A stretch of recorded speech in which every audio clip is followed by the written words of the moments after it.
Balzer and Bray and Harper Audio present Julieta and the Romeos by Maria e Andreu. Performed by Elisa Meléndez.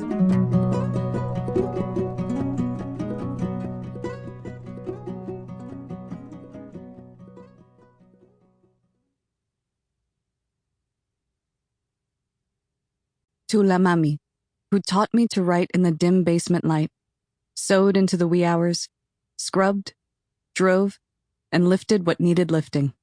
When I think I'm trying hard, I remember you. Then I try harder. Thank you for getting us here. Love is a smoke raised with the fume of sighs. Being purged, a fire sparkling in lovers' eyes. Being vexed, a sea nourished with lovers' tears. What is it else? A madness most discreet, a choking gall, and a preserving sweet. Romeo and Juliet, Act 1, Scene 1. Maybe? TBD. Not enough data to agree or disagree. 1. If I could write this story, we would not be at the town pool.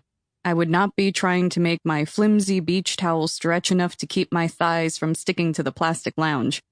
Ivy's island-sized hat would not be poking the side of my head while I blinked to get the hastily applied sunscreen out of my watering, stinging eyes. But I'm not writing this story. So, here I am. As a reflex, I reached down to pat the side of my mom's old pink beach bag to feel the outline of my writer's notebook through it. I won't take it out and risk slathering it in Coppertone just yet, but the feel of it through the bag reassures me.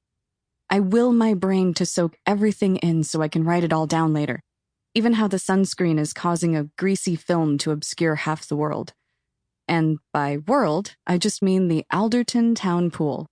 Its concrete deck around the ice-blue water. The lap lanes cordoned off so that the oldsters can do laps undisturbed while the loud 7th graders try to jump on each other's heads. It's a whole microcosm of our town contained inside a chain-link fence. The kiddie splash pool with the anxious-looking young moms no more than a foot away from big-cheeked babies. The main pool where the middle schoolers' moms eat carrot sticks and ignore their kids entirely. The highly regulated diving boards you have to pass a test to even touch. The grass we're on littered with lounge chairs that have seen better days. I am here for one reason and one reason only. Ivy Madigan, best friend extraordinaire and ride or die since grammar school.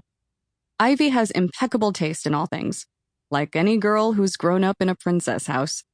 She has just one giant hole in her judgment. She loves it here. I can't for the life of me understand why.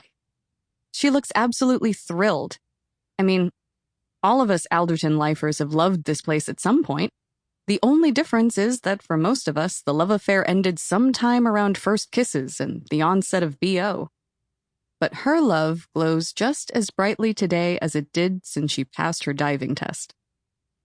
She's talking beside me. Animated, conspiratorial.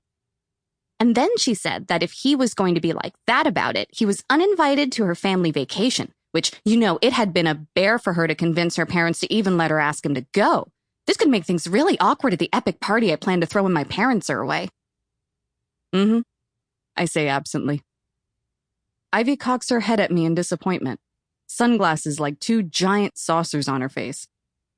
Jules, that is the 3rd bit of major scoop I have laid on you since we sat down. All fresh, post-school, and we've only been out for 2 days. McKenna, Joshua, fight, check. I collect all this juicy gossip for you in the hopes of seeing it in a major blockbuster novel someday. I laugh. No, you don't. Okay, not only for that reason, but also for that reason. Ivy and I may seem like unlikely friends to some. With her flawless salon-highlighted blonde hair and baby pink acrylics, she fills out her pastel yellow bikini in a way that gets her free snow cones at the concession stand and adoring looks from the guy who checks passes at the door. I'm firmly under the umbrella so I don't get burned, am in a very sensible one-piece, and have a selection of 3 novels plus my notebook in my bag for when she inevitably decides she needs to swim laps. But we work somehow. She listens to all my mad story ideas, encourages me, cheers me on. Sample complete. Ready to continue?